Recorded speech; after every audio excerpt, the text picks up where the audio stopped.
안녕하세요. 2부 시작됐습니다. 출발 증시와이드의 최리나입니다. FOMC 회의가 오늘 밤부터 내일 밤까지 이틀 동안 미국에서 열리게 될 텐데 코앞에 두고 뉴욕 증시와 유럽 증시 모두 올랐습니다. 유럽은 오히려 1% 이상씩 주요국 증시가 큰 폭으로 반등했고요.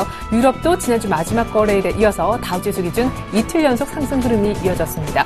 무엇보다 상승의 원인은 지표 호조 덕이었다고 하는데 참 아이러니한 일이죠. 어쨌거나 많이 빠진 상황에서 테이퍼링 우려보다는 오히려 증시 낙관론의 무게가 실리고 있습니다. 어떤 낙관론이냐? 연내 테이퍼링이 시행돼도 증시에 미칠 영향력은 제한적일 것이다 라는 것이죠. 연준에서 올해 마지막에 엄청난 규모의 양적 완화 축소에는 나서지 않을 것이다 라는 전망이 나오고 있는 건데요. 이렇게 본다면 코스피도 오늘 6거래 만에 반등도 한번 시도를 해볼 수 있을 것 같습니다. 전일 수급에서 굳이 좀 좋은 점을 찾자면 1960선 지지력 테스트에 성공했던 코스피가 외국인들의 현물 매도가 확연하게 준 것을 확인했었고요. 외국인들의 선물 매수세가 급격히 늘어난 것도 볼 수가 있었기 때문에 이런 흐름이 오늘까지 조금만 더 이어진다면 대형주의주의 반등은 충분히 가능해 보입니다. 근데 문제는 코스닥이죠. 전일 거의 사실 저점 정도에서 끝나면서 지난 6월 말 이후 처음으로 480대를 허용했는데 과연 여기에서 전저점을 깨면서 470대까지 밀릴 것이냐 아니면 이 정도에서 반등할 것이냐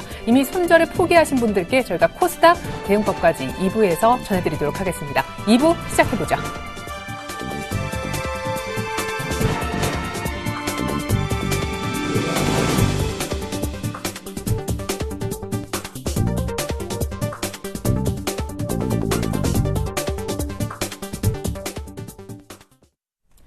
리뷰 앤 프리뷰 시간입니다. 전일장 어땠는지 다시 한번 기억을 되살려보고요. 오늘장 어떤 흐름으로 진행될지 미리 들여다보는 시간입니다. 리뷰 앤 프리뷰, 먼저 리뷰부터 함께 보시죠. 네, 전문가 5분의 리뷰 의견을 받아보니까 이렇네요. 최승 차장님은 외국인들 주식 매도 규모 현물 기준으로 좀 줄어드는 모습이었다. 전일 1,000억도 채 안 되는 순매도가 현물에서 나왔고요. 선물은 대신 2,500약 이상의 강한 순매, 수겠죠. 그리고 정혜훈 팀장님은요. FOMC 앞두고 극심한 눈치 보기 장이었다. 그리고 김혜란 연구원님도 FOMC 관망세였다. 의견을 조금 첨언해 주신 것은 외국인들의 매도가 매도 규모는 줄었지만 지속됐다라는 점, 그리고 중국의 HSBC에서 집계한 제조 PMI가 석 달 내 최저치를 기록하는 등 조금 부진하면서 아시아 증시도 종반적으로 좀 밀렸다라는 점을 언급해 주셨습니다. 김현겸 팀장님은 업종과 종목별 간의 차별화는 계속됐다라고 하셨었고요. 갑자기 모바일 게임주가 어제 부진했던 기억이 제 머릿속을 스치네요. 안상은 대리님은 FOMC 앞두고 역시 눈치 보기 장이었다. FOMC 앞두고 외국인들 수급 의견도 좀 많았지만 전체적으로는 조금 눈치 보는 흐름이었다. 이런 의견들이 공통적이었습니다. 자, 그리고 오늘장 어떻게 될 것인지 프리뷰 보여드리고 있는데요. 최승 차장님은 FOMC 앞두고 미국의 마켓이 집계하는 12월 PMI가 2년 7개월 내 최고치로 나온 것은 긍정적이다 하시면서 우리 증시도 동반 상승 가능성이 있다 하셨네요. 정영훈 팀장님은 테이퍼링 우려는 지속되고 있는데 때문에 주식형 펀드 순유입이 계속되는지가 관건이다. 기관의 매수 여력이 중요하겠다 하셨습니다. 김혜란 연구원님은 1950포인트가 지지될 경우에 경기 민감주 위주로 비중을 좀 늘려보면 어떨까 의견 계속 주고 계시고요. 김현겸 팀장님은 외국인들의 수급을 잘 볼 필요가 있는데 매도폭이 오늘도 축소된다면 시장은 상승할 수 있다 하셨습니다. 안상은 대리님은 테이퍼링 우려감이 살짝 완화되길 기대한다라고 의견 남기셨네요. 오늘은 이 가운데 IM투자증권 정영훈 팀장님 더 구체적인 의견 들어보겠습니다. 전화 연결해보죠. 안녕하세요. 네, 안녕하세요. 네, 오늘 상승을 점치시는 전문가들이 많은데 일단 어제까지는 관망장이 확실했었죠. 거래대금도 2조 8천억밖에 안 됐다면서요. 리뷰 앤 프리뷰 같이 한번 들어보겠습니다. 네, 우선 지난주부터 계속해서 시장이 거래대금이 한 3조 근처에서 지금 머무르면서 지금 계속해서 좀 극심한 눈치 보기 장세가 좀 이어지고 있는 상황인데요. 아시다시피 이제 오늘과 내일 이제 FOMC 회의를 앞두고서 지금 계속해서 좀 당분간은 눈치 보기 장세가 좀 이어질 것으로 보여지고 있습니다. 다만 지금 전일 그 미국장도 상당히 좀 좋은 흐름을 보였었고 특히나 지금 2,000선 아래에서는 국내 이제 주식형 펀드에서 지속적으로 좀 유입이 되고 있는 상황이기 때문에 이 부분을 관건으로 좀 체크해 볼 필요성이 있지 않을까 그렇게 좀 판단을 하고 있고요. 역시나 지금 양적 완화 이 축소에 대한 부분은 그동안에 계속해서 지속돼 왔었던 해묵은 논란이라고 좀 볼 수가 있겠는데 시장에는 이미 충분히 좀 선반영이 됐다라고 보여지고 있는 상황이기 때문에 개인적으로 봤을 때는 좀 부정적인 영향은 좀 제한적이지 않을까 그렇게 좀 판단을 하고 있습니다. 지금 다만 가장 관건은 말씀해 주셨다시피 역시나 지금 거래대금이 좀 부재하다는 점이 시장에 지금 기초 체력이 좀 부족하다는 점이 가장 큰 좀 우려감이 아닌가 그렇게 좀 판단하고 있는데요. 그렇지만 지금 최근에 이제 경기 민감 대형주들은 그래도 상당히 좀 상대적으로 견조한 모습을 보였었고, 다만 지금 코스닥이 상당히 좀 급락을 하면서 지금 이제 전저점 부분까지 좀 위협을 하고 있는 상황입니다. 코스닥 같은 경우에는 지금 낙폭 과대 이제 국면에 좀 놓여져 있지 않나라고 좀 판단하고 있고, 지금 연초 특히 이제 1월의 그 계절적인 특수를 고려한다라고 한다면 현재 부분에서는 좀 분할 매수 관점으로 이제는 접근할 필요성이 있지 않을까 그렇게 좀 판단하고 있습니다. 개인적으로는 지금 특히나 지금 IT 부품주들 봤을 때 뭐 파트론이라든가 뭐 세코닉스, 뭐 KH 바텍 뭐 이러한 종목군들이 PR 한 5배, 6배 이 정도 극심한 좀 저평가 국면에 놓여져 있는 상황이기 때문에 현재 국면에서는 역시나 지금 오히려 급락을 이용한 좀 중장기적 안목에서는 분할 매수 관점이 좀 필요하지 않나 그렇게 좀 판단하고 있습니다. 네. 근데 문제는 12월 달은 사실 대형주의 달이고 1월은 뭐 코스닥의 달이긴 한데 12월 달 코스피도 생각만큼 연말 랠리를 보여주지 않은 데다가 통계를 믿고 1월 달 코스닥을 한번 기다려보자. 근데 여기서 더 빠지면 얼마만큼의 인내를 더 요구하게 되는 그런 상황이 오는지 사실 지금부터 추가 손실폭을 걱정하시는 분들을 위해서 한 말씀 부탁드리겠습니다. 네, 우선 뭐 지금 현재 시점에서 뭐 너무나도 좀 많이 좀 시장이 좀 급락을 했기 때문에 역시나 지금 중소형주 가지고 계신 분들께서라면 과연 이제 어디까지 좀 내려갈까라는 좀 두려움이 좀 크실 거라고 좀 판단을 하는데요. 그렇지만 지금 역시나 지금 실적이 어느 정도 좀 나오고 있고 밸류에이션 매력이 높은 종목군들은 좀 끝없이 뭐 빠지긴 쉽지는 않다라고 좀 판단하고 있습니다. 지금 연말로 가면 갈수록 이제 내년 연초에 대한 기대감이 좀 살아날 것으로 보여지고 있는 상황이기 때문에 지금 시점에서는 당분간 좀 인내심이 좀 필요한 구간이 아닌가 그렇게 좀 판단하고 있고요. 오히려 최근에 지금 상대적으로 대형주들이 좀 강세 흐름을 보이고 있는 상황인데 오늘 아침에도 지금 삼성전자의 4분기 영업이익 전망치를 지금 기존 10조에서 한 9조 원대로 지금 낮추는 그걸 하향 조정하는 리포트가 좀 나오고 있는 상황인데 이러한 부분을 봤을 때는 오히려 지금 코스피 그 대형주보다는 코스닥 쪽으로 좀 매기가 좀 다시 한번 좀 들어올 수 있는 그런 좀 분위기가 좀 생기지 않을까 그렇게 좀 판단하고 있기 때문에 지금 시점에서는 좀 손실폭이 좀 크시겠지만 조금 더 좀 인내심이 좀 필요한 구간이 아닌가 그렇게 좀 말씀을 드리도록 하겠습니다. 네, 알겠습니다. 지금까지 IM투자증권 정혜원 팀장님과 함께 오늘장 프리뷰 어떻게 할 건지 대응 전략 미리 짜봤습니다. 팀장님 잘 들었습니다. 네, 고맙습니다.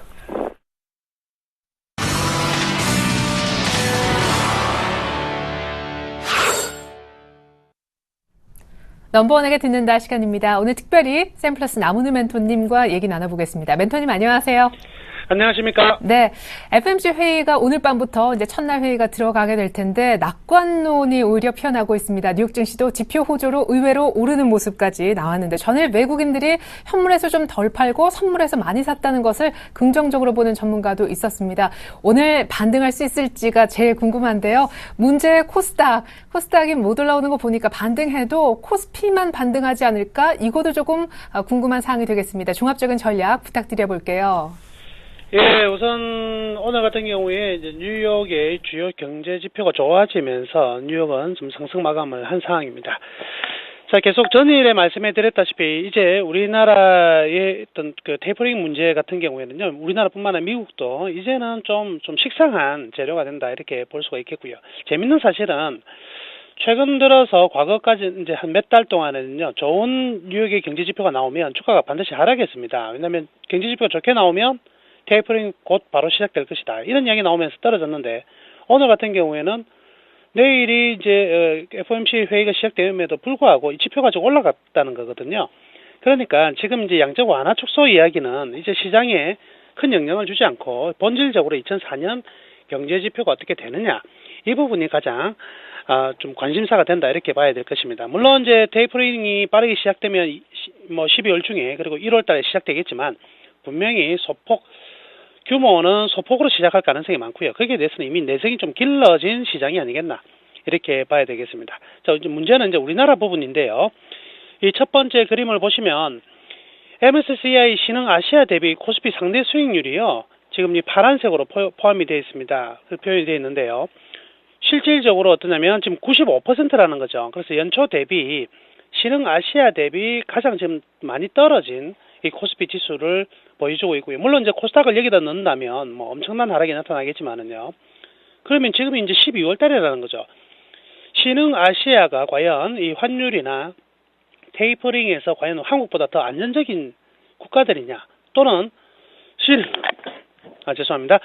신흥아시아가 과연 한국보다 더 많은 배당을 줄 수 있는가를 따져본다면 전혀 아니거든요. 그렇다고 본다면 12월 가장 매력적인 국가의 지수는 바로 코스피가 될 수밖에 없다. 그렇기 때문에 지금 현재 우리나라 지수는 분명히 이 저평가, 상대적인 이 글로벌 지수 대비해도 철저히 저평가가 되어 있다, 이렇게 봐도 될 것입니다.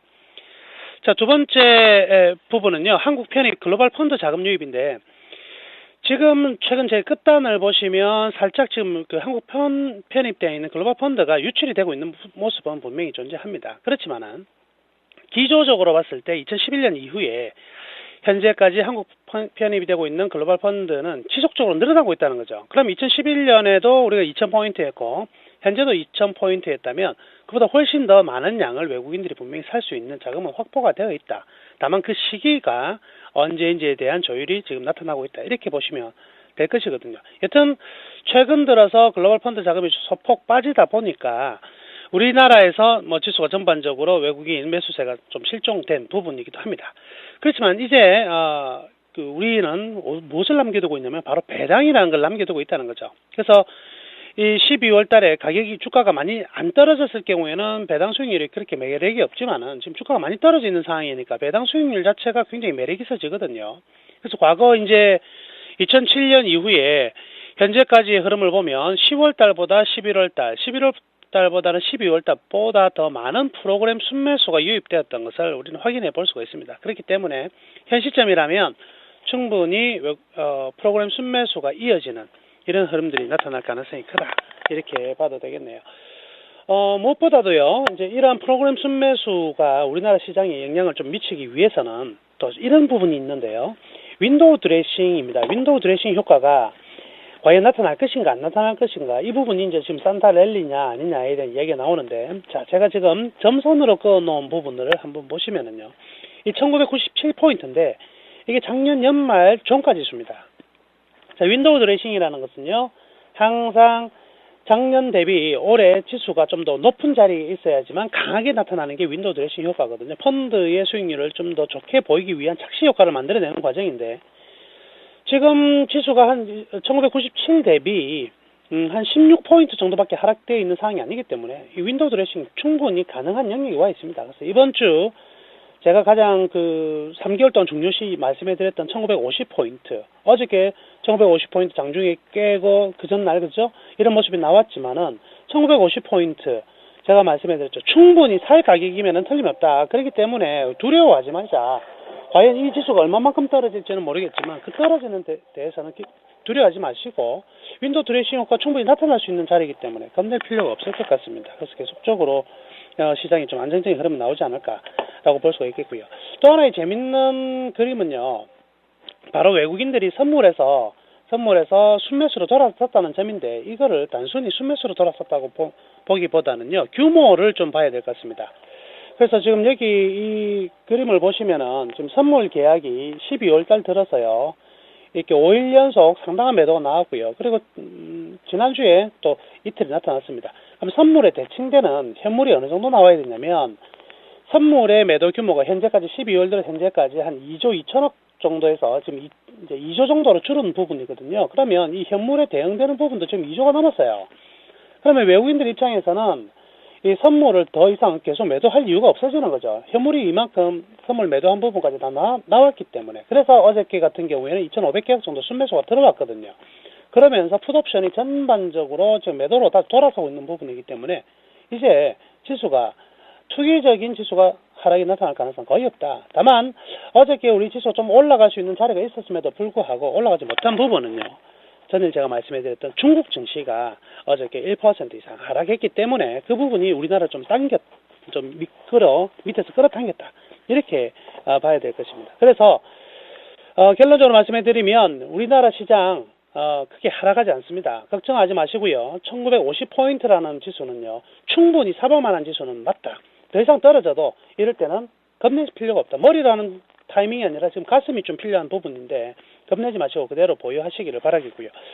코스닥 이야기가 나왔는데요. 지금 코스닥은 수급적으로 보나 배당으로 보나 매력이 거래소 대형주보다 좋은 부분이 전혀 없습니다. 그래서 당분간 코스닥 힘들 수밖에 없어요. 반등이 나와도 제한적일 수밖에 없고 윈도우 드레싱 효과도 없고요. 그렇기 때문에 일단은 이 연말까지 그리고 향후 좀 아직은 좀 1월달이 되더라도 이 코스닥보다는 철저히 대형주 우리 지수가 가는 측면으로 대응을 하시는 게 가장 좋을 것 같습니다. 관심은요, 지금 대형주 쪽에서는 낙폭 과대, 이제 환율에 대한 우려가 많이 나왔던 자동차, 전일 조선주 강세 보이는 종목별로 선별적으로 아주 큰 강세 보이는 거 확인하셨겠지만, 이제 지표를 보고 가는 투자를 하자. 그렇다고 본다면, 현대차, 자동차 그룹 나쁘지 않습니다. 그렇죠? 그리고 이 금융주들이 많이 빠졌는데, 금융주에 대한 기대감도 분명히 상존할 수 있는 부분이고요. 오늘 시장 분명히 저는 상승할 것이라 믿고 있고요. 중국 증시가 딴지만 안 건다면, 계속해서 우리나라 증시 이제부터는 안정적 흐름이 나타날 것으로 저는 기대하고 있습니다. 네, 지수 추가 하락 여기에서 나타날 가능성 거의 없으니까 너무 겁먹지 말고 충분히 매수해볼 만한 종목들이 있다. 그리고 1월 효과가 늘상 나타난다고 하는 코스닥이라지만 너무 그 통계 믿지 말고 대형주 위주로 압축했으면 좋겠는데 자동차와 금융주가 좋아 보인다 하셨습니다. 지금까지 샘플러스 남은우 멘토님의 조언 들어봤습니다. 멘토님 감사합니다. 네, 감사합니다.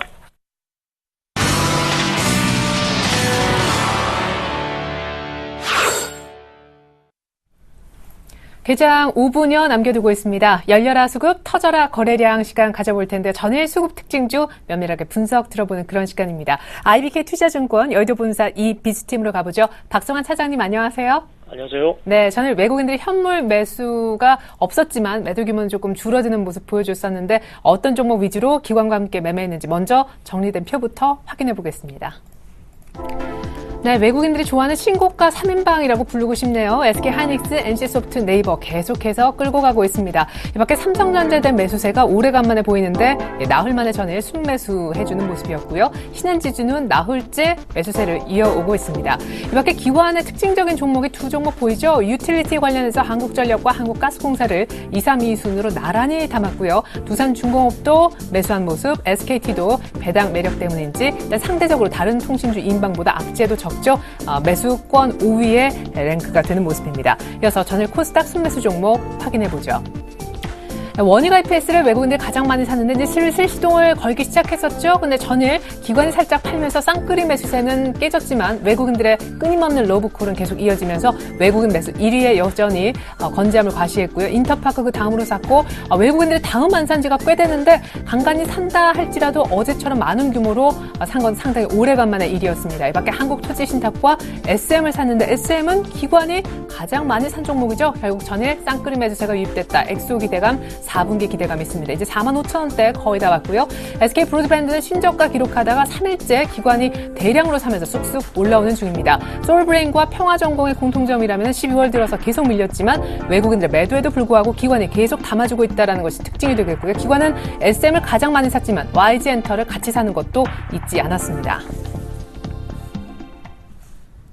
네, 유틸리티 2인방을 기관이 동시에 담은 것도 참 특징적인 것 같은데 외국인들이 참 하이닉스, NC소프트, 네이버 좋아하는 것 같네요, 차장님. 네, NC소프트 같은 경우에는 지난 12월 12일 제외하면 외국인이 4일 연속 순매수를 최근에 나타내고 있습니다. 4분기 리니지 매출 호조가 저희가 바라보고 있는데요. 아마 세 차례 시행된 아이템 판매 이벤트에 힘입어서 4분기 리니지 매출이 사상 최대치를 기록할 전망으로 보고 있습니다. 사실상 상용화에 들어간 중국 블레이드 앤 소울의 로열티 수입이 4분기 125억 원으로 예상되고 있고 리니지와 중국의 어떤 블레이드 소울 성과에 힘입어서 4분기 영업이익이 컨센서스를 소폭 상회할 전망입니다. 중국의 블레이드 앤 소울 트래픽의 확장 여부가 상당히 중요하다 보고 있는데요. 게임 산업은 흥행에 따른 변동성이 높고 실적 추정이 불확실합니다. 따라서 주가는 트래픽 즉 서버스와 점유율에 동행하는 경향이 높은데요. 11월 28일 오픈 베타 서비스에 들어간 어떤 중국 블레이드 소울의 서버 수가 2주 만에 35개에서 188개까지 증가했습니다.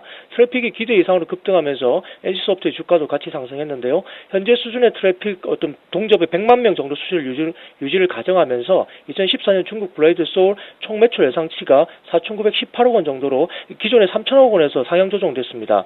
와일드스타 매출과 함께 길드워2 중국 로열티 수입을 반영하면서 내년에 추정치가 매출액이 1조 원 정도, 영업이익이 3,700억 800억대 정도로 상향 조정되고 있는 것 같습니다.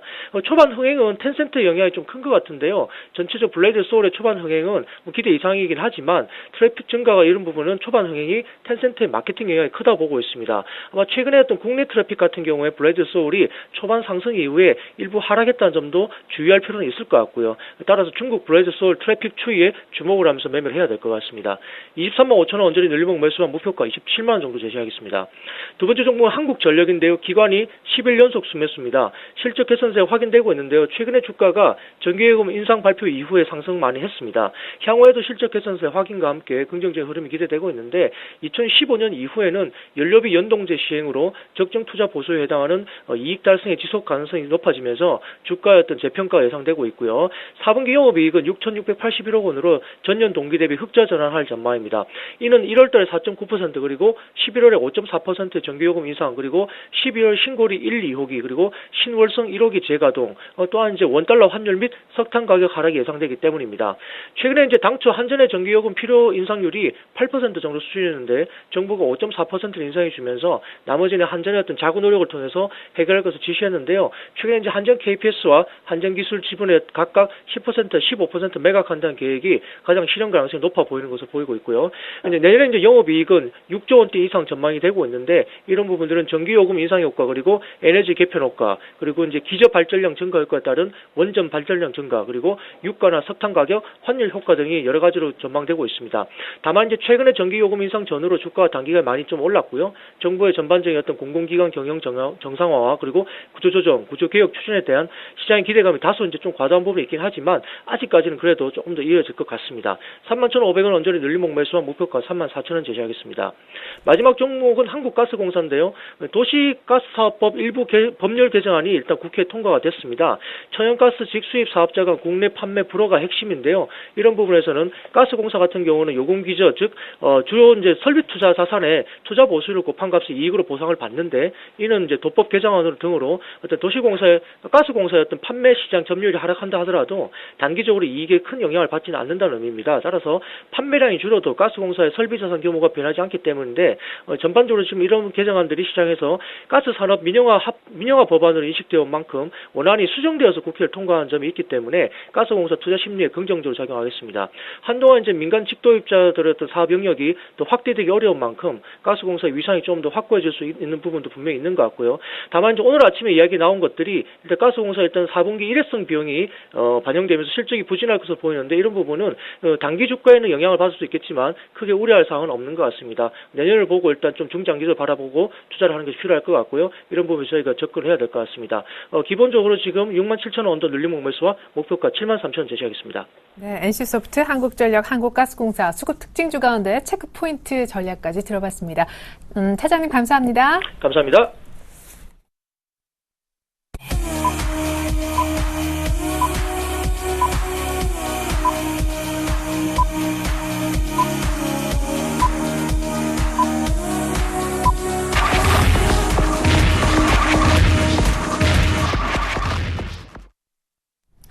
(12월 17일) 화요일 우리장 개장했습니다. 테이퍼링 우려도 가뜩이나 깊은 데다 중국 증시까지 지표 부진에 급락하면서 전일 우리장은 5거래 연속 밀렸었죠. 다행히 1960선 지지력은 보여주긴 했었는데 외국인들이 5일 연속 판 것도 부담이었습니다. 물론 현물에선 매도 규모가 좀 줄어서 인상적인 모습을 보여주긴 했지만 역시 지수 하락을 방어하지는 못했었는데요. 문제는 코스닥이죠. 오후 들어서 뭔가 분위기가 심상치 않게 하락 반전되더니 결국 1% 넘게 크게 빠지고 크게 다친 건 코스닥이었는데요. 여기서 더 상처를 입을 데가 없는데도 응급실에 실려가서 지금 몸져 놓은 코스닥이 오늘 반등을 보일 수 있을지가 가장 큰 관심사일 것입니다.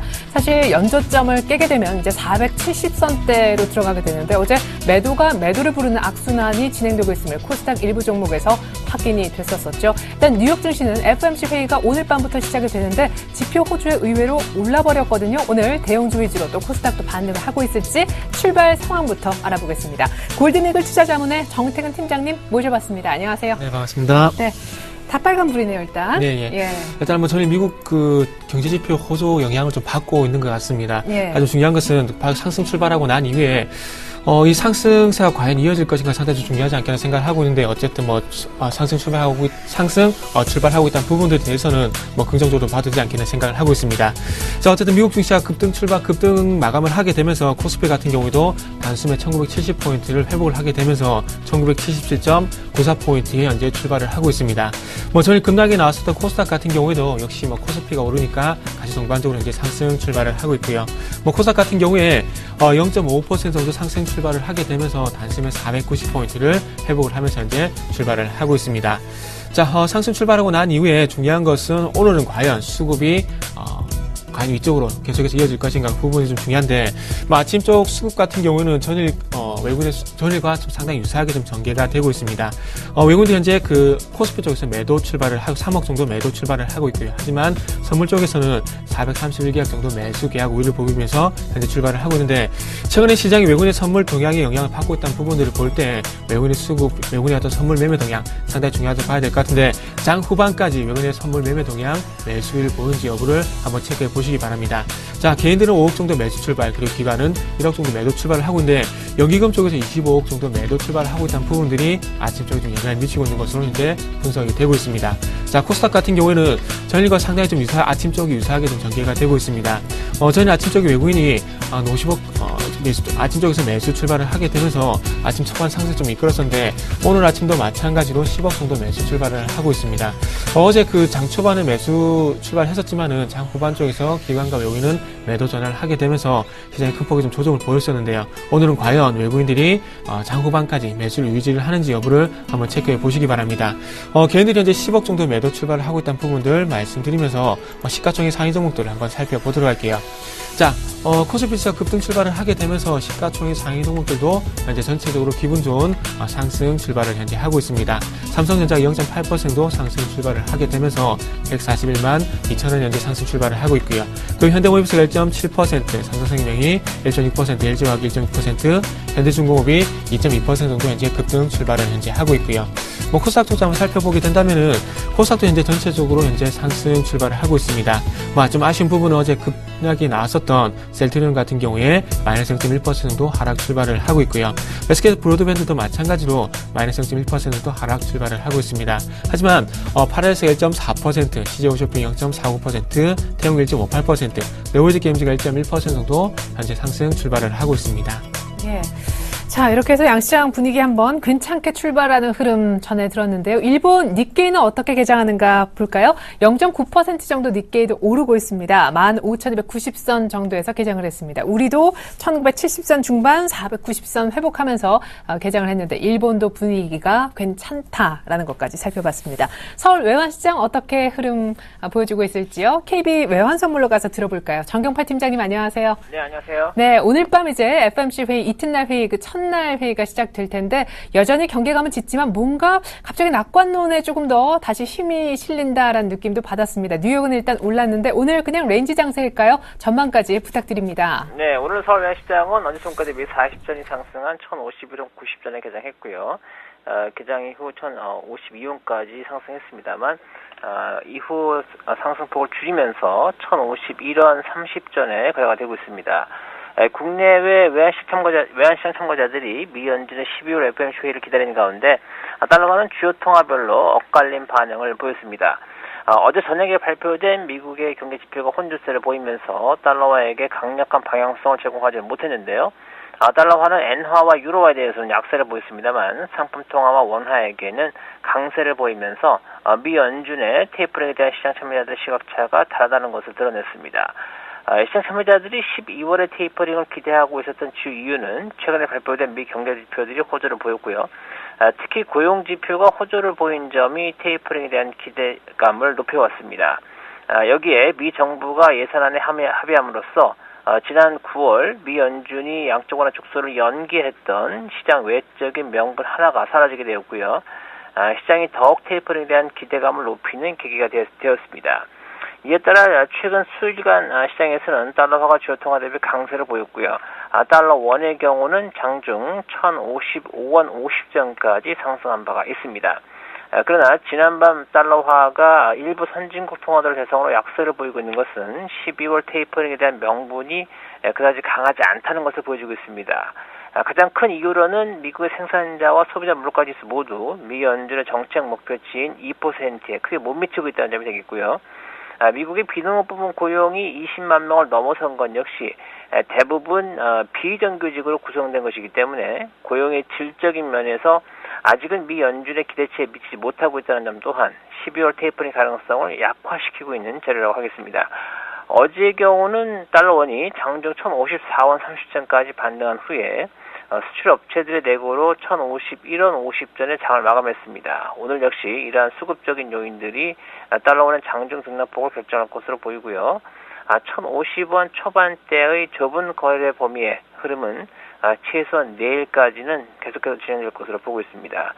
미 연준의 FOMC 회의 결과가 발표되는 19일 새벽 3시 이후부터 시장의 변동성이 확대되는 모습을 보일 것으로 예상을 하고 있습니다. 네, 그래요. 내일 모레 서울 외환시장 움직임이 상당히 궁금해집니다. 지금까지 KB 외환선물 정경파 팀장님의 한시장 얘기 들어봤습니다. 감사합니다. 네, 감사합니다.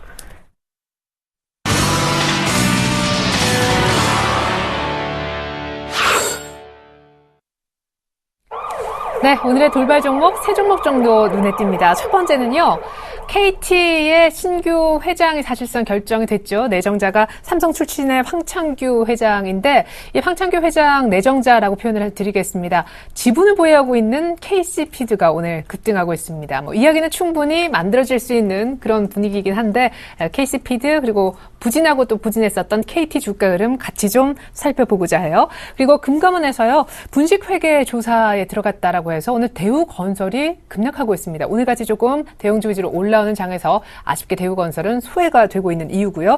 한국가스공사 저희가 조금 전에 기관이 전에 한국전력과 더불어 가스공사도 샀는데 눌림목 매수해볼 만한 종목이다. 이런 의견도 있었습니다만 오늘 급락합니다. 일회성 비용 때문에 4분기에 상당히 실적이 안 좋아질 거다라는 리포트가 나온 모양인데요. KT와 관련된 얘기 대우건설, 한국가스공사까지 돌발 종목으로 분석 들어보겠습니다. 압구정으로 나가보죠. 메리츠 종금증권 압구정 지점의 김근호 연구원님 안녕하세요. 네, 안녕하십니까. 네, KC피드, KT 얘기부터 들어볼게요. 네, 일단 KC피드 말씀을 좀 드리면 이 KC피드 KT 황창규 내정자 지분 보유 소식 때문에 좀 강세를 보여주고 있는데요. 일단 전일에 관련 업계에 좀 따르면 이 황창규 KT 회장 내정자가 이 KC피드 옛날에 이 경북축산이라고 하는 회사인데요.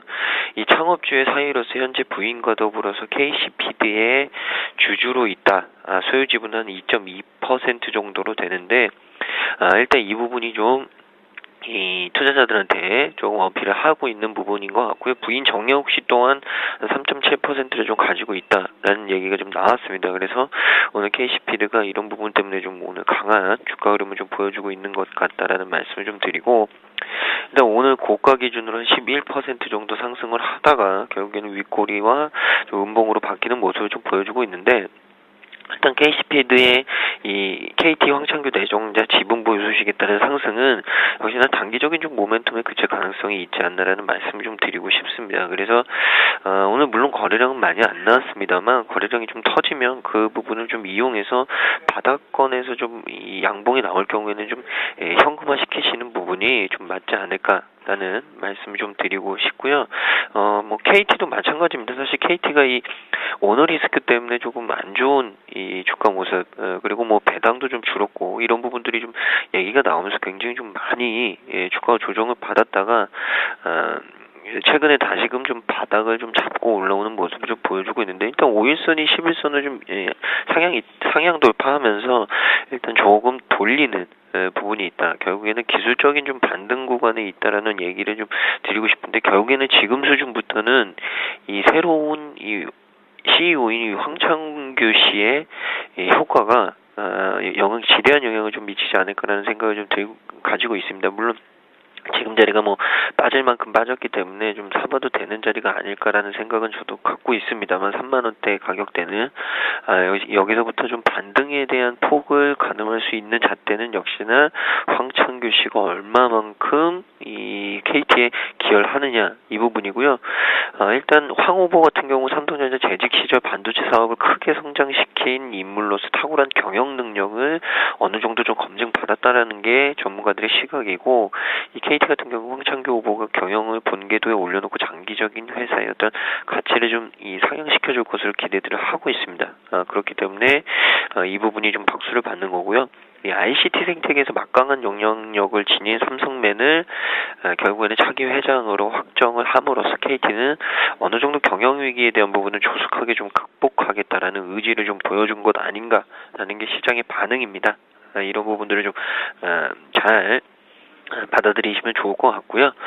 일단 이 향후 구체적인 사업 계획을 밝히긴 하겠지만 일단 나태함을 막고 끊임없이 위기론을 강조한 어떤 문화를 가졌던 삼성 출신이라는 부분이 이 KT 기업의 수익성 개선 폭을 확대시킬 수 있을 것이다 라는 긍정적인 기대감들을 전문가들이 좀 기대를 하는 부분이고, 특히 이 삼성전자와의 관계 향상을 통해서 무선통신의 영업용 회복과 더불어 비용 측면에서도 체계적인 조직관리 노하우를 통해서 인력 구조 조정을 기대한다라는 얘기들이 좀 나오고 있습니다. 그만큼 이 CEO가 얼마만큼 이 강한 영향력을 미치는지, 큰 영향력을 미치는지 좀 느낄 수 있는 부분이 아닐까라는 말씀을 좀 드리고요. 오히려 KC피드의 어떤 단발성인 재료보다 이 KT의 황창규 효과가 훨씬 더 중기적으로 좀 나올 수 있는 부분이 아닐까라는 기대감을 좀 가져봅니다. 그래서 KC피드 지분 보유 소식에 따른 상승보다는 KT에 조금 더 이 초점을 맞춰보자라는 말씀을 좀 다시 한번 드리고요. 대우건설 같은 경우에는 이 금감원 분식회계 조사 착수에 급락을 좀 하는 모습을 좀 보여줬습니다. 일단 금융감독원이 분식회계와 관련해서 대우건설에 대한 감리에 착수한다는 소식이 대우건설의 주가를 좀 급락시키는 가장 큰 요인이었고요. 이 전일에 좀 나왔는데 최근 대우건설의 회계처리 기준 위반 혐의에 대한 제보가 접수가 됐다고 합니다. 그래서 대우건설에 대한 감리에 착수를 하는 것이고요. 이 공사 관련 회계처리 적정성에 대해서 확인을 위주로 감리를 실시할 예정이라고 설명을 했습니다. 그러니까 이 그러니까 현장 공사에 따른 어떤 회계처리 에 대한 적정성, 이 부분을 좀 굉장히 좀 강하게 보겠다라는 의지를 좀 표명을 했고요. 그 안에서 가장 중요한 부분들은 어떤 것을 보게 되냐, 결국에는 공사의 원가, 그리고 수익, 그리고 공사기간 등에 대한 회계 처리가 주요 감리 대상이 될 수 있다.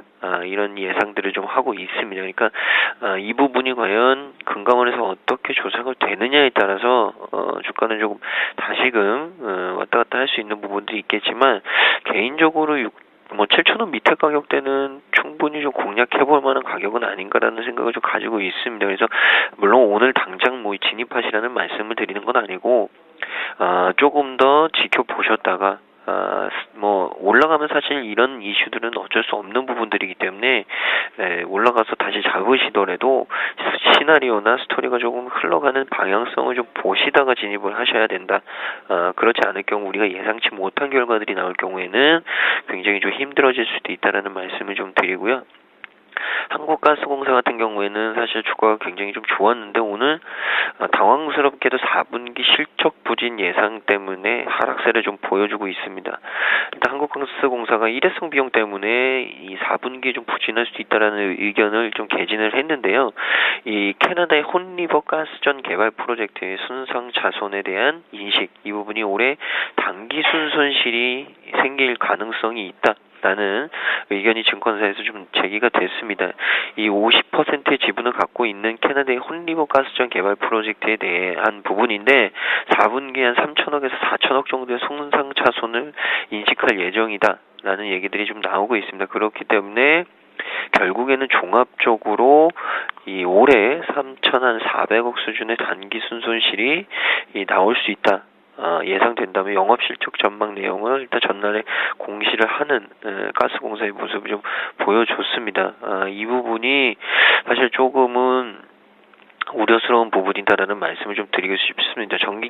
경정 전에는 사실 단기순이익이 한 3천억 정도 순이익이 날 것으로 예상을 했는데 경정 후에 단기순이익이 3,400억 수준의 적자 부분을 좀 인식할 수 있다. 이 부분이 공시가 됐기 때문에 일단은 좀 이 부분이 주가를 좀 억눌렀다. 그러나 결국에는 바닥권에서 조금은 들어 올려줬다라는 부분으로 좀 이해를 하시면 좋을 것 같고요.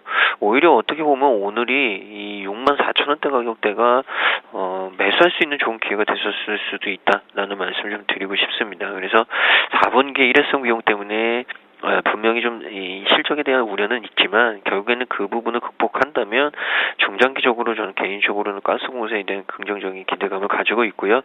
이 국제회계 기준에 따라서 탐사 중인 광고가 상업화 가능성이 확인이 되면 이 개발 단계로 넘어가게 되는데 이때 제3자로부터 이 가스 가격 전망치를 근거로 가치를 평가받게 됩니다. 근데 북미 셰일가스 부문으로 천연가스 가격이 좀 급락을 하면서 결국에는 캐나다 혼리버 프로젝트의 가치를 좀 낮춰야 되는 상황이 발생했기 때문에 이 부분이 그렇게 된 거고요.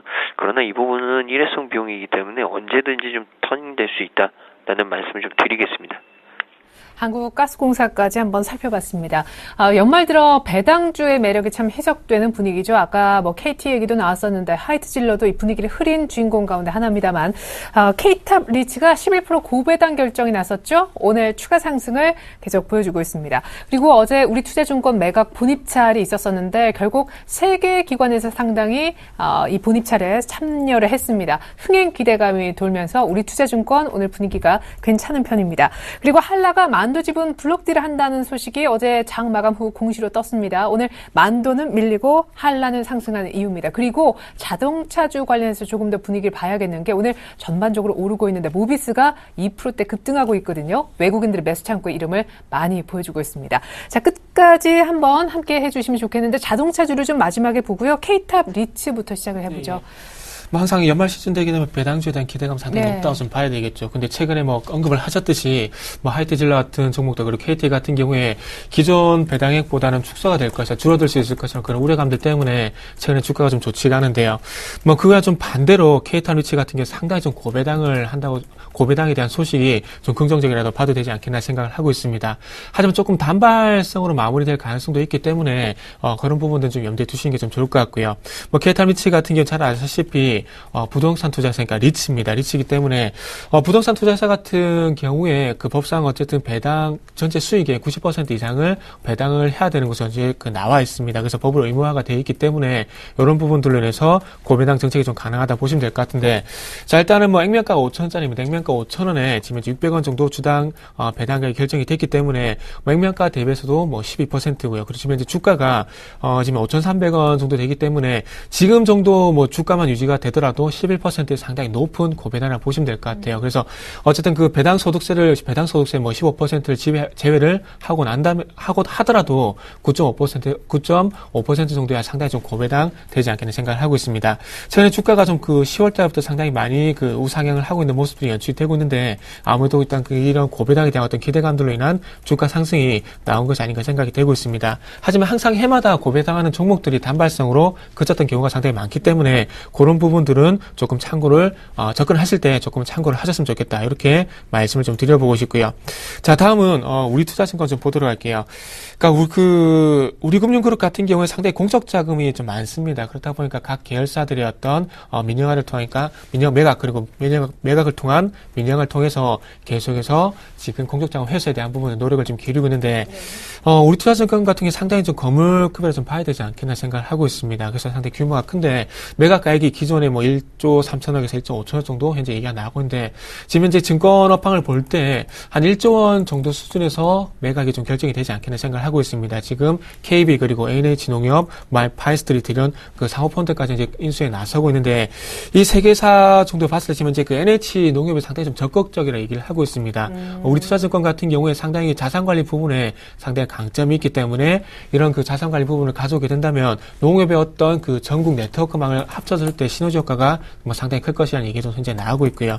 하지만 KB금융의 어떤 그 영향력을 무시할 수 없는 상황이기 때문에 제가 보기에는 아무래도 그 공적자금 회수 측면 그리고 어떤 그 증권업황의 안정성을 볼 때 뭐 KB금융지주, 뭐 NH농협 이쪽으로 좀 인수가 되지 않겠나 생각을 하고 있습니다.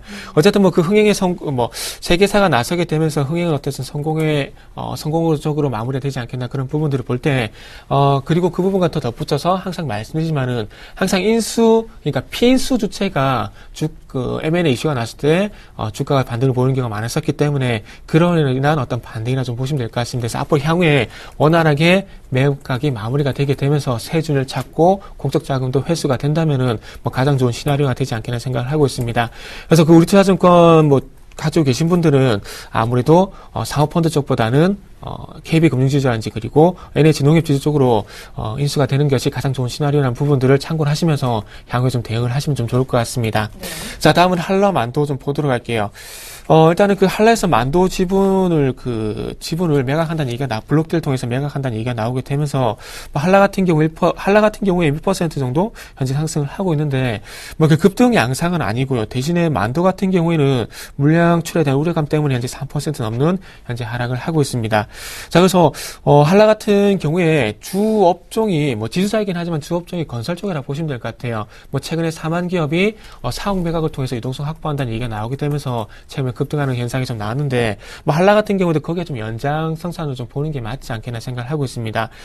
일단 보유 주식 52만 주 정도 현재 매각을 할 것으로 예상이 되고 있는데 이 매각을 통해서 한 2천억 원 정도의 현금 자산이 발생이 될 것이라는 얘기가 나오고 있습니다. 그렇다면 2천억 정도의 현금이 발생이 되게 되면서 그동안 우려가 됐었던 재무구조도 교과서적인 얘기가 될 수밖에 없겠지만 재무구조 개선 이런 부분들을 좀 기대를 해봐도 되지 않겠나 생각을 하고 있습니다. 자, 그래서 일단 인수 주체가 이 블록딜을 통해서 어느 주체가 인수를 할지 모르겠지만 어쨌든 시장 일반 공모가 아닌 제3자 배정이라는 방식을 볼 때 상당히 호재라고 봐도 되지 않겠나 생각을 하고 있고요. 네. 그렇기 때문에 일단은 한라 쪽에 주목을 하시기보다는 만도 쪽이 얼마만큼 악재가 될 것인가 그 부분에 제가 먼저 포커스를 맞추는 게 좀 좋지 않겠나 생각을 하고 있습니다.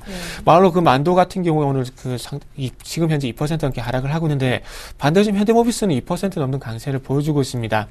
아침 쪽에서 외국인의 매수가 좀 집중이 되다 보니까 아무래도 조금 강세를 좀 보여주고 있는데 개별적인 호재는 없는 것 같습니다. 일단은 현대차, 기아차 쪽이었던 완성차 쪽에 외국인들이 집중을 하기보다는 아무래도 자동차 부품 쪽으로 외국인들이 좀 집중을 하는 것이 아닌가 생각이 되고 있고요. 네.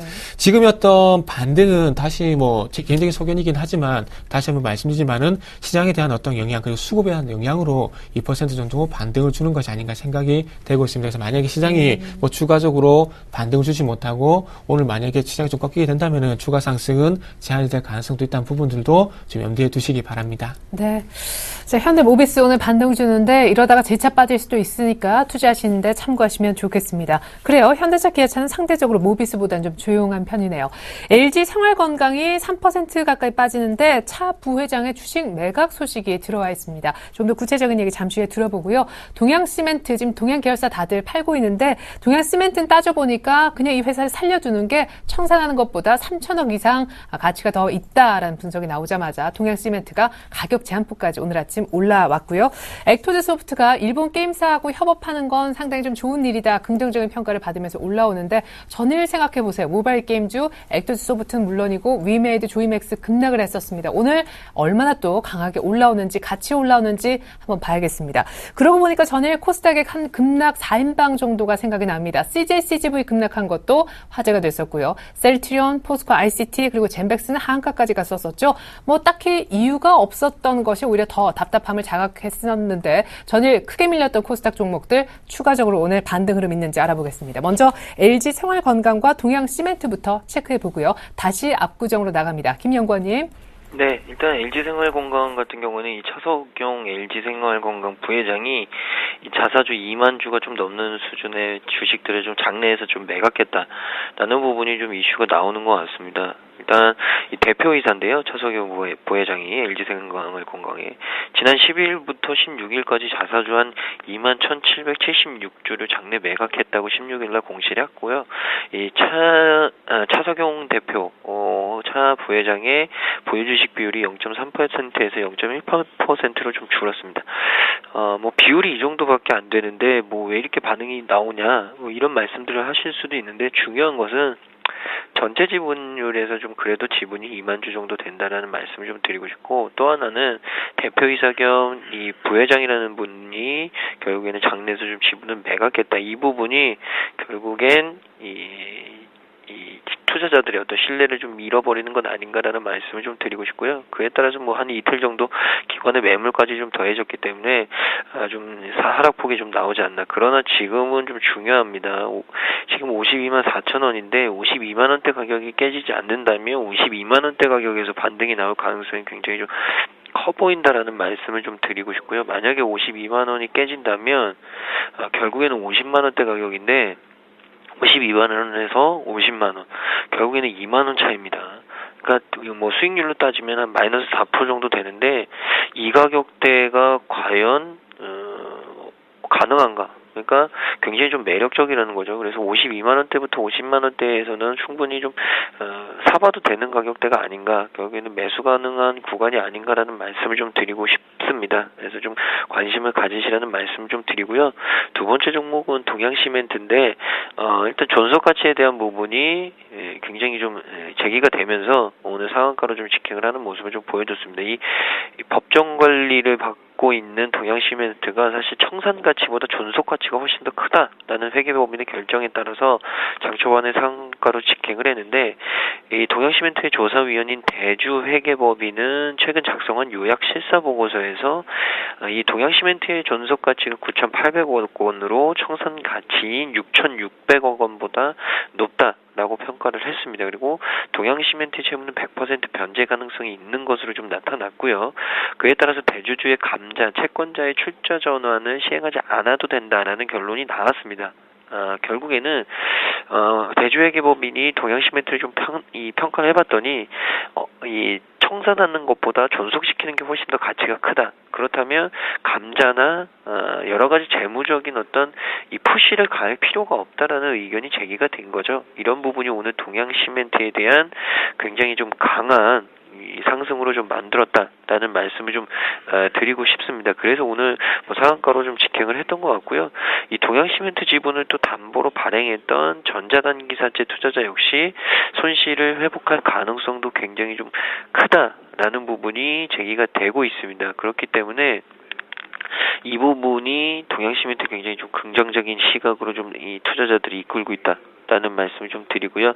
세 번째 종목은 엑토즈 소프트인데, 일본 세가의 어떤 신규 게임에 대한 기대감이 오늘 엑토즈 소프트의 상승을 좀 만들어내는 재료로 좀 작용을 하고 있습니다. 이 모기업인 샨다 게임즈와 세가 네트워크스가 일본에서 현재 서비스 중인 세가의 이 모바일 게임인 체인 크로니클을 퍼블리싱하기 위한 계약을 체결했다고 지난 4일 밝혔고요. 엑토즈 소프트 같은 경우에는 한국 서비스 업무를 좀 담당하게 됩니다. 그래서 이 밀리언아서의 성공 이후에 흥행작이 부재한 상황에서 이 일본 협력사의 신규 게임이 엑토즈 소프트의 실적을 견인할 가능성이 커졌다. 그리고 내년 1월에 가디언 크로스의 중국 출시를 시작으로 해서 5종 이상의 스퀘어 에닉스 게임이 출시될 예정이고, 세가 게임 3종도 내년에 동사에서 퍼블리싱할 것으로 보여 실적 성장이 긍정적이다라고 밝혔습니다. 결국에는 신규 게임 기대작들이 기대감을 충분히 불러일으켰다. 그래서 지금은 일단 어느 정도 바닥권에 있고 모멘텀이 나왔기 때문에 좀 상승할 수 있는 부분이 아닌가라는 얘기를 좀 드리는 거고요. 반등을 하더라도 결국에는 이 34,000원대에서 37,000원대 이 가격대에 큰 매물대를 좀 돌파해야 된다라는 말씀을 좀 드리고, 또 하나의 연장선상인 게임주들 위메이드, 조이맥스 같은 경우에는 최근 이 모바일 게임주들이 급락을 좀 하는 모습들을 좀 보여줬습니다. 그 이유가 역시나 코스닥 시장에서 코스닥을 대표하는 또 게임주였고, 코스닥이 좀 망가지면서 게임주 역시도 좀 영향을 받는 모습들을 좀 보여주지 않았나. 거기다가 또 위메이드 같은 경우에는 실적 부진에 대한 이 의견들이 제시되면서 좀 주가가 좀 하향 조정되는 모습들을 좀 보여줬고요. 조이맥스 같은 경우에도 크게 다르진 않은 것 같습니다. 일단 조이맥스도 하나의 연장선상인 게임주기 때문에 위메이드와 거의 비슷한 이 차트를 보여주고 있고요. 게임주들 전반적으로 좀 실적 부진에 대한 얘기들이 좀 나왔기 때문에 좀 조정을 거치는 것 아닌가. 그러나 일단 바닥을 잡기 위해서는 조금 더 시간이 좀 필요하다라는 말씀을 좀 드리겠습니다. 그리고 마지막으로 이 어제 좀 많이 빠졌었던 종목들을 좀 말씀을 드리면, 일단 대부분이 좀 특징적인 것들이 좀 시총들이 코스닥에서 좀 큰 종목들입니다. 그만큼 어제 이 코스닥이 좀 조정을 받으면서 시가총액이 큰 종목들이 좀 영향을 많이 받았다라는 부분으로 좀 이해를 해주시면 될 것 같고요. 비단 종목별로 나쁜 것들이 있느냐, 이 부분은 아닌 것 같습니다. 오히려 수급적인 면이 훨씬 더 크다. 그리고 지수와 연동성이 큰, 시총이 큰 종목들이기 때문에 시장이 좀 안 좋을 때, 코스닥 지수가 좀 안 좋고 수급이 좀 안 좋을 때는 이 종목 위주로 조정을 받을 수밖에 없다 라는 말씀을 좀 드리면서, 그러나 코스닥이 좀 바닥을 잡은 이후에는 이 종목들도 충분히 반등은 나올 수 있다 라는 말씀도 덧붙여 드리겠습니다. 네. 이렇게 해서 급락 4인방 코스닥까지, 전일 급락 4인방까지 한번 살펴봤습니다. 현대상선이요, 지금 뭐 부산에 있는 시장만을 매각하니 하면서 전반적인 해운업계 어려움을 겪는 가운데 현대그룹에서 정말 말썽쟁이가 되고 있죠. 근데 사는 쪽에서 지원을 받을 수도 있겠다. 오늘 기대감 나오면서 현대상선이 조금 올라오고 있습니다. 그리고 조선주가 어제 종가상 가장 많이 올랐던 몇몇 종목이 있죠. 뭐 대우조선해양 등이 있는데 오늘 일제히 어제 못 올랐던 현대중공업, 삼성중공업까지 키 맞추기 어제 올랐던 종목 더 오르면서 추가 반등을 보이고 있습니다. 앞서서 자동차주의 반등은 약간 일시적이지 않나 이렇게 얘기하셨던 정태근 팀장님께 조선주도 같은 시각에서 보시는지 좀 여쭤보겠습니다. 현대상선 먼저 볼까요? 네, 예. 일단 뭐 현대상선 같은 경우는 언급을 해주셨듯이 산업화에 대한 어떤 지원에 대한 기대감 때문에 좀 반등을 보이고 있습니다. 지금 현재 그 해운업 그 허팡이 뭐 많이 좋지 않다는 부분들은 뭐 뉴스를 통해서 그리고 증권 방송을 통해서 잘 알고 계실 겁니다. 근데 상당히 좀 심각하더라고요. 한진해운 같은 경우에 부채비율이 현재 830%고요. 그리고 지금 이제 현대상선 같은 경우에 2분기 기준으로 봤을 때 한 895% 정도 되는데 이번 3분기에 1000%를 돌파할 가능성이 상당히 높다는 얘기가 나오고 있습니다. 그래서 그만큼 현재 유동성에 대한 부분들이 우려가 되고 있는 부분들인데, 자, 일단은 뭐 6천억에 따른 자금 확보, 그리고 산업은행을 통한 어떤 지원 기대감, 이런 부분들이 좀 맞물리게 되는데, 예전에 그 우리은행이 그 공적자금을 받게 되면서 정부 지분이 50%를 넘었다는 부분과 좀 연장선상에 좀 봐도 될 것 같습니다. 하지만 중요한 것은 지금 현재 해운업황을 봤을 때 공적자금을 투입하고 난 이후에 얼마만큼 회복이 될 것인가에 대한 고민을 한 산업은행도 조금은 고민이 되지 않겠나 생각을 하고 있습니다. 예전부터 뭐 그 해운 보증기금에 대한 설립을 할 것인가 말 것인가 거기에 대한 얘기가 상당히 좀 많았었거든요. 그래서 일단 산업은행 지원에 대한 얘기도 중요하지만 해운업황을 보실 때 뭐 유동성 측면에서 보실 때는 그 보증기금 설립 거기에 대한 부분들도 좀 조금 체크를 하시는 게 좀 좋을 것 같습니다. 어쨌든 1차적으로 문제가 되고 있는 유동성에 대한 문제를 해소시켜 줄 수 있을 만한 뉴스이기 때문에 조금은 긍정적으로 봐도 되지 않겠나 생각을 하고 있습니다. 하지만 최근 SX그룹이 유동성에 대한 그 이슈로 인해서 상승과 하락을 반복하는 부분들을 볼 때 안심을 할 수 없는 부분이란 것들도 조금은 참고를 하시면서 대응을 하시도록 말씀드려 보도록 하겠습니다. 그렇기 때문에 지금은 어쨌든 중요한 것은 유동성 문제가 1차적으로 완벽하게 마무리가 될 것인가, 그리고 이 문제를 향후에 얼마만큼 관리를 해 나갈 것인가, 거기에 조금 포커스를 맞추면서 대응을 하셨으면 좋겠습니다. 자, 조선주. 오늘 뭐 아침 쪽에 상당히 좀 강세를 보여주고 있는데 뭐 시장에서 반등을 주는 측면도 있고요. 그리고 어떤 올해 수주 목표를 달성할 것이라는 그런 기대감도 현재 반영이 되고 있는데, 중요한 것은 오늘 저는 이렇게 좀 말씀드려보고 싶어요. 오늘 하루만 볼 것이 아니라 10월달 이후에 시장과 얼마만큼 커플링이 되고 있나 부분을 좀 보시면 될 것 같은데, 시장이 2050포인트에 바짝 다가섰던 10월달까지 조선주는 시장과 상당히 가파르게 상승을 했었습니다. 근데 중요한 것은 코스피가 2050포인트 장을 받게 된 이후부터, 그러니까 10월달 중순부터 조선주도 같이 하락을 현재 하고 있다는 겁니다. 그래서 제가 이만큼 말씀드린 부분들을 볼 때 제가 무슨 말씀을 드릴지 대충 감이 오실 겁니다. 지금은 어쨌든 수주에 대한 어떤 목표 달성에 대한 가능성 때문에 시장에 대한 어떤 선방한 가능성도 있긴 하지만 어쨌든 시장과 커플링적으로 움직이고 있기 때문에 시장의 어떤 방향성에 따라 추가적으로 움직일 가능성이 크다는 부분들을 염두에 두시는 측면에서 제가 조금 서두에 말이 길었다 좀 보시면 될 것 같아요. 그래서 어쨌든 최근에 수주 어떤 그 100% 목표 달성을 하고 있는 삼성중공업이 그 중에서 상당히 강하시다 보시면 될 것 같고요. 그래서 저는 뭐 이렇게 좀 말씀드릴게요. 어쨌든 중요한 것은 10월달 이후부터 시장과 커플링이 되고 있기 때문에 지금은 수주 목표 이런 것도 중요하겠지만 시장에 대한 영향성도 무시할 수 없고요. 그리고 최근에 외국인의 매도가 지속이 되고 있는 부분도 있기 때문에 오늘의 반등이 조선주 섹터만 볼 것이 아니라 시장의 반등이 단기적으로 끝나게 된다면은 조선도 마찬가지로 단기적으로 끝날 것이다. 그것이 아니라 시장이 좀 더 추가적인 반등이 이어지게 된다면 조선주도 추가적인 반등을 가할 것이다. 대신에 시장 대비 강세폭은 좀 더 강할 것이다. 이렇게만 좀 정리를 해드리도록 할게요. 네, 또 잘 나가다가 많이 빠졌었으니까 일단 조선주의 추가 반등에 있어서 가장 중요한 건 시장이다라는 얘기를 해주셨는데, 자, 시장 얘기로 조언을 종합적으로 조금 정태근 팀장님께 여쭤보겠습니다. 어제 아침에는 1970까지 갔었다가 뭐 종가상 그저그랬고 했고 오늘은 80까지 회복을 노리고 있는데, 수급이 조금 좋아진 것 같아요. 일단은 모르겠습니다. 저는 조금 아쉬워요. 지금 현물 쪽하고 선물 쪽에서는 좀 강한 매수가 안 들어오고 있다는 부분들이 좀 아쉬운데요. 어쨌든 아침 쪽에서 1980포인트 바짝 다가서고 있는 부분은 아무래도 아침 초반 분위기인 것 같아요. 근데 이 분위기를 좀 이어가기 위해서 외국인 선물 매수량도 그렇고요. 현물 매수량도 상당히 좀 아쉽다고 좀 말씀드려야 될 것 같아요. 그래서 만약에 지금 시장이 계속 발목을 잡고 있는 부분은 테이퍼링이라는 부분들은 잘 알고 계실 겁니다. 그래서 그로 인해서 외국인의 수급이 좀 흔들리고 있는데, 저는 이렇게 좀 말씀을 드릴게요. 만약에 만약에 외국인의 선물이 매도로 전환되게 된다면은 오늘은 전강 후약으로 끝날 가능성도 있고 중요한 것은 1900포인트까지였던 추가 하락도 충분히 열어두셔야 된다는 것들을 좀 말씀을 좀 드리도록 하겠습니다.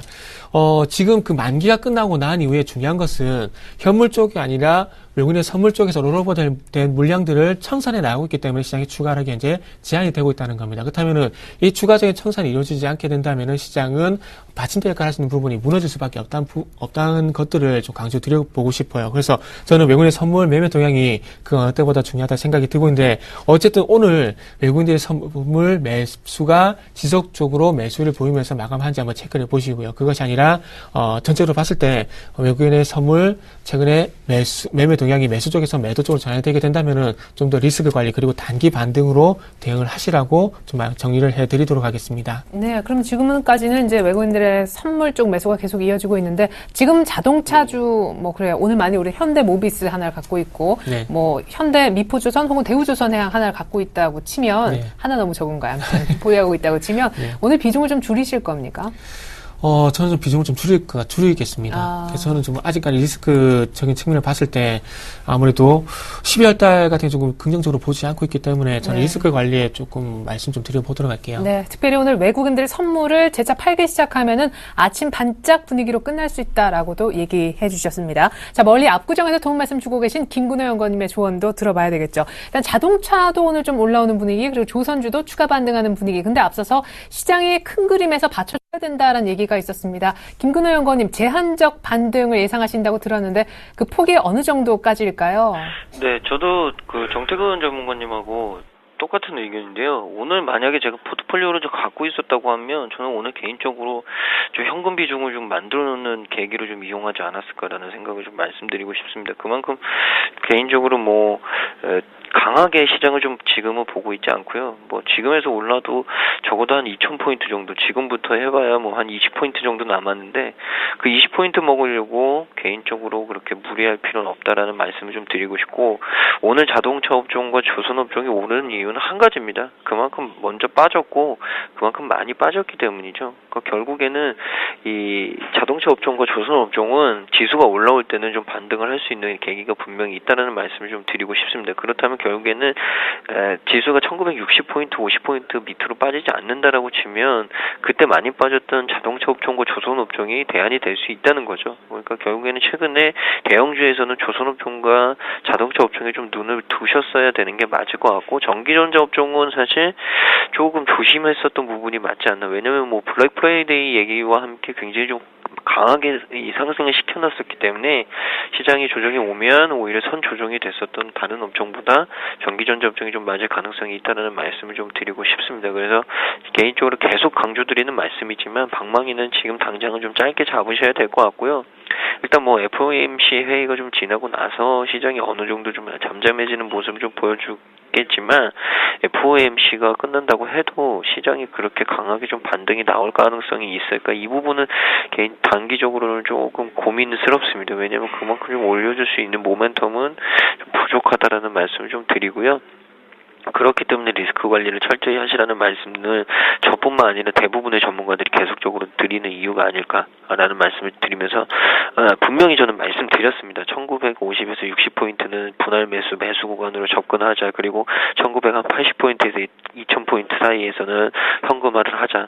계속적으로 말씀드렸기 때문에 이 부분에 대해서는 뭐 이견이 없으실 것 같고, 계속적으로 이 전략은 유지하시라는 말씀, 제가 전략을 바꾸기 전까지는 이 전략이 분명히 맞다라는 말씀 드리겠습니다.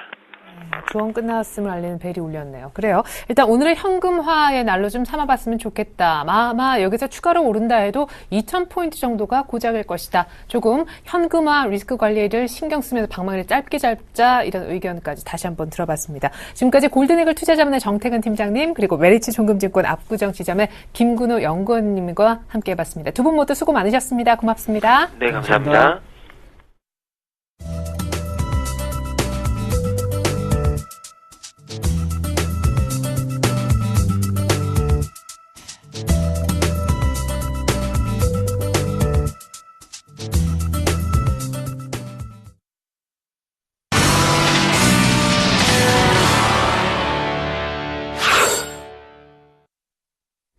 뉴욕 증시 분위기 따라 FOMC 경계감은 어디로 간지 없습니다. 코스피가 6일 만에 반등하면서 1980포인트를 노리고 있는 아침인데 현물 쪽에서는 일단 아주 소폭이지만 외국인들 매수로 전환하는 모습 보여주고 있고요. 선물 쪽 분위기도 나쁘지 않은 것 같아요. 같이 한번 동향과 필요한 전략까지 알아보겠습니다. 샘플러스 김도영 멘토님 주쌤 안녕하세요. 네, 안녕하십니까. 네, 외국인들 나홀로 한 선물 1000계약 정도 사는데 일단 갭상승 출발한 건 해외 덕분인가 지키고 있네요. 네. 해외 부분도 분명히 있을 수 있겠고요. 아마 뭐 경쟁사들하고 비교를 불허해야겠죠. 서울경제에 나오고 계시는 특히 이제 소속돼 계시는 우리 멘토분들의 그 주식 승천 쪽에서 나오는 전략들이 계속 맞아 떨어지고 있는데요. 저 역시도 이제 계속 매수, 공포 매수, 어제도 이제 뭐 매도는 보지 않겠다라고 말씀을 좀 드렸던 이유가 이런 모양들을 좀 기다리고 있는데요.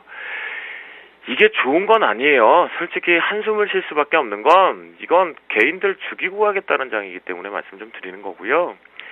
정말 이렇게는 안 되죠. 모든 시장의 플로우상 흐르고 있는 자금은 개인들 자금들이 가장 많은데요. 그게 좀 안타깝다라는 생각이 들고요. 일단 우리나라 말씀하신 것처럼 해외발 긍정 화답에서 급등 출발은 맞습니다. 이제 중요한 건 뭐냐면 오늘 1차 목표는 넘어섰습니다. 제가 여러분들 계속 공포를 잡아라 대박 플러스에서 말씀드렸던 이유도 있었고요. 목표 어디다 260X대다라고 말씀드렸고요. 그거 이제 지나고 나서 뒷북으로 말씀드릴 거고요. 이제는 더 이상 뭐 저희 가족분들이 챙기는 게 더 중요하기 때문에 저희는 계속 오버나잇으로 지금 끌고 와서 수익을 챙기고 있는데, 자, 결론적으로 미리 말씀 좀 드리면 전체적으로 이건 기술적 반등 자체를 좀 노라는 거예요.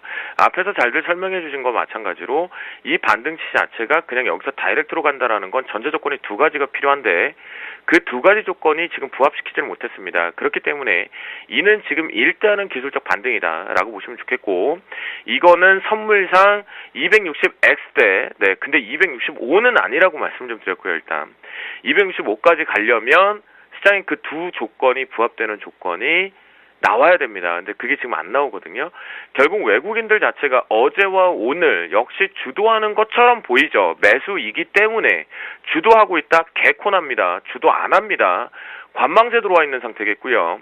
매수 쪽으로 들어오기 때문에 그나마 시장을 방어 쪽으로 보이고 긍정으로 보이긴 하는데 이 시장은 지금 개인들 버리고 가겠다는 장이기 때문에 죄송스럽지만 종목군들 돌아 나오는 시간 꽤 걸릴 겁니다. 중소형주 특히나 말씀드리는데요.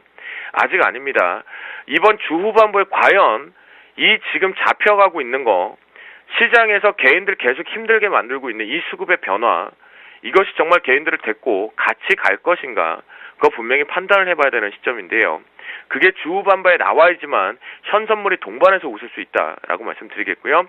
외국인들 나홀로 매수 출발이 계속 지속되고 있지만 주도하고 있는 것 아니다. 방어하는 정도뿐이다라고 말씀드리겠고, 어제와 좀 다른 건 개인들은 똑같아. 매도 우위 쪽이 계속 나오고 있다. 하지만 기관계 쪽, 지금 시장에서 계속 그러겠죠. 이거 기술적 반등입니다. 조정 준비해야 되고요. 진바닥 안 나왔습니다. 맞습니다. 그런데 왜 지금 미리 들어가시는지 모르겠습니다. 뒤늦게 들어가도 된다니까요. 매도포. 지금 매수입니다. 오늘도 이런 수급 유지면 매수입니다. 분명히 좀 결론을 말씀드리겠고요. 기관계 쪽이 어제와 좀 다릅니다. 사뭇 투신 쪽이 좀 그렇고요.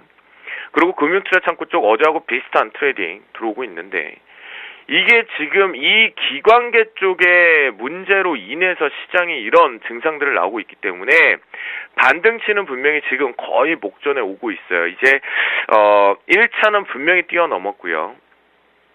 2, 3차가 문제인데 과연 2차는 제가 봤을 때 간다. 근데 3차의 상승 마디를, 변곡 자리를, 황금 라인을 줄 것이냐, 그건 저도 물음표를 조금 달고 있어요. 앞에서 말씀드린 그 두 조건 궁금하실 텐데 오픈하지 않겠습니다. 이제는. 자, 그러면 콜옵션 추이를 보면요, 어제하고 분명히 같은 양상, 콜옵션 쪽에 거래량이 초반에 만드는 것처럼 하다가 바로 풋옵션 쪽으로 거래 대금과 거래량이 콜옵션 시장보다 좀 더 증가되고 오고 있다라는 겁니다. 시장은 뭔가 똑같지 않은 것처럼 보이지만 똑같이 흘러가고 있거든요. 지난 금요일부터 오늘 현 시점까지도. 그렇기 때문에 말도 안 된다고 생각하시지만 계속 공포 매수를 노래를 부르는 거였고요. 자, 프로그램 추이 보면요. 차익과 비차익. 베이시스 자체가 깊은 백워가 되다가 그것이 1.0대를 올라타면서부터 지금 차익과 비차익이 동반 매수가 들어오고 있다는 거죠. 이건 어떻게 해석을 하시겠습니까? 역시 상승 쪽을 지금은 보셔야 돼요.